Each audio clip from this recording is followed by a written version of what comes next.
Like a Broadway musical, John's Gospel opens with an overture, hints of melodies to come. In one of the most magnificent writings of Christian tradition, it celebrates God's revelation of himself to the world, a theological prologue setting the stage for what is to follow. Now, more than mere words, the word in Hebrew tradition was a big deal, comparable to the Greek logos, which non-Jewish readers in the city of Ephesus would quickly recognize, a brilliant cross-cultural move. The Interpreter's one-volume commentary gives insight into the Hebrew understanding. It says, the Word is the wisdom of God reflected in the reason and moral sense of upright men and in the order and beauty of creation. John's prologue summarizes the themes developed in his gospel. Jesus the Christ is the agent of a new creation. In other words, the same awe found in Genesis' creation story. In the beginning, God. Jesus is the life of the world and the light of the world. In that context, hear again that overture.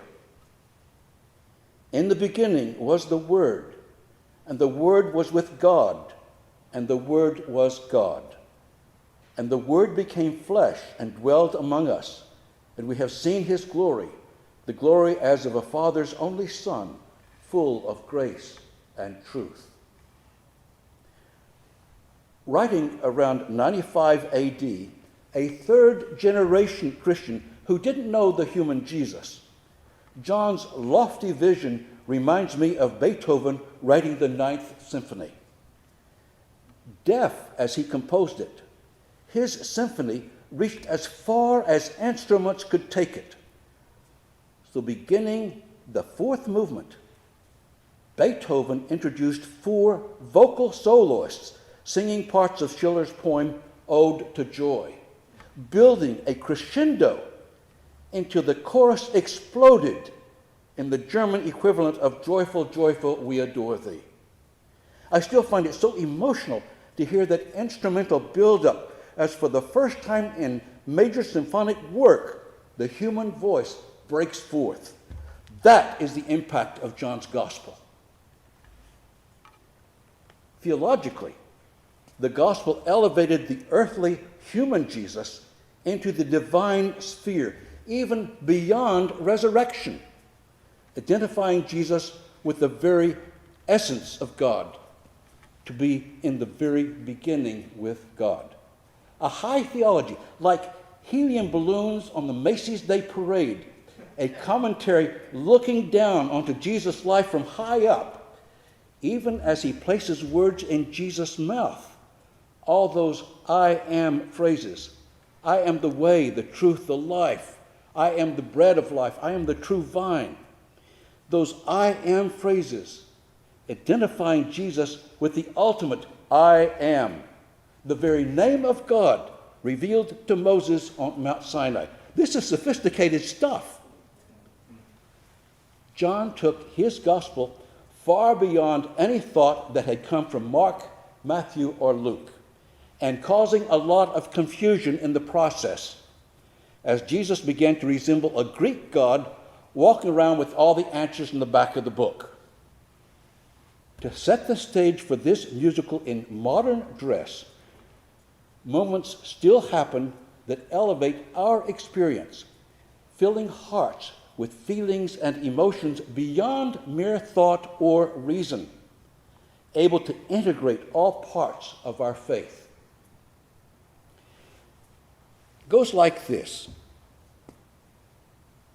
In her travels in Palestine, looking for holy places, Bible in hand, Queen Helena, Constantine's mother, came to Bethlehem in search of the birthplace of Jesus. Hearing ancient traditions from the local people there, she was led to a stone manger in one of the caves and decreed it to be the place Jesus was born. under her son Constantine, the Basilica of the Nativity was built in 325, an open-air manger square as its narthex. The first commemoration, by the way, of Christmas on December 25th, taking place in Rome only 11 days later. That was kind of cool. Mostly destroyed in 529 by the Samaritan revolt, the Emperor Justinian built the present basilica with the caves located beneath the choir of the church. Now, eventually, the huge entrance was reduced, so you had to stoop to enter, not from piety, but to prevent men from riding in on horses and camels.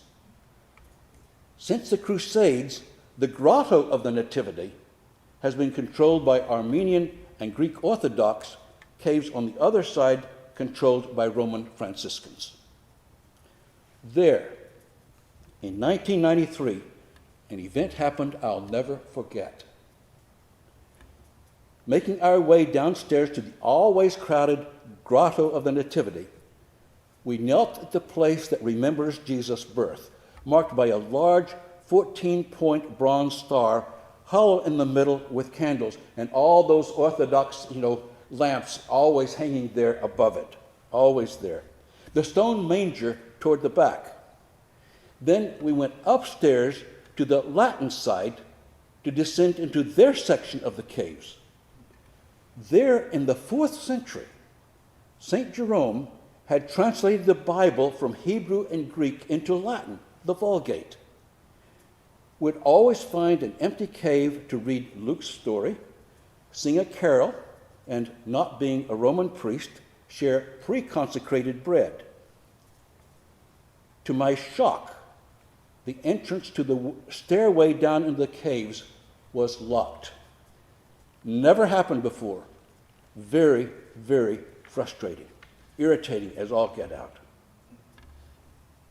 Trying to make the best of the situation, I said, okay, let's go up to the courtyard and read the story there. I found an arched passageway and asked one of our priests to read Luke's story.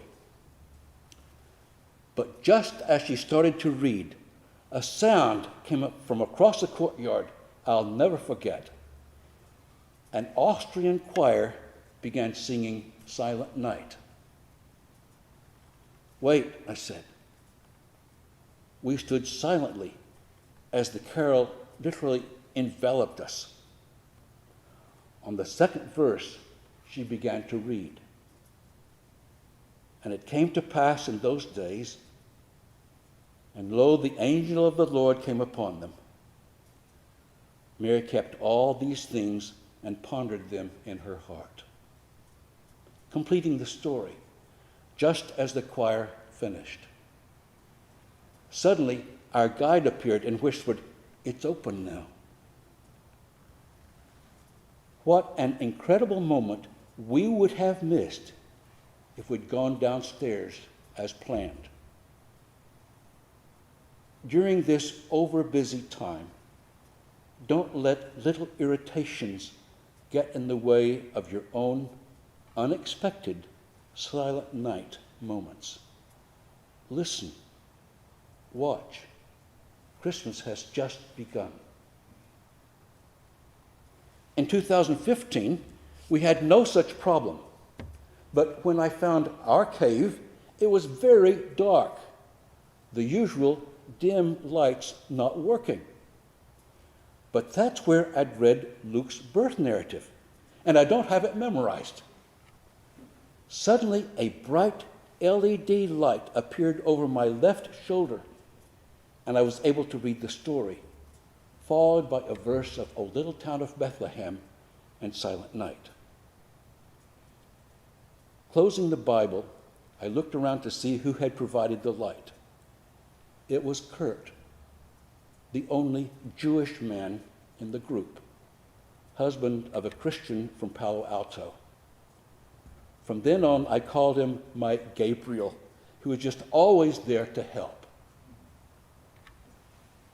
In the new year, don't let God be limited by a narrow view of religion. Open yourself to mystery, to inclusion. For the wonder of the Word made flesh continues to bring light from unexpected sources without regard to origin, enlightening the kind of glorious vision John proclaimed. The German mystic Angelus Silesius said it well. If in your heart you make a manger for his birth, then God will once again become a child on earth. That's how the Word becomes flesh here at St. Luke's. In the spirit of the Incarnation, I wish you a Merry Christmas and a Happy New Year with prayers for peace on earth, goodwill.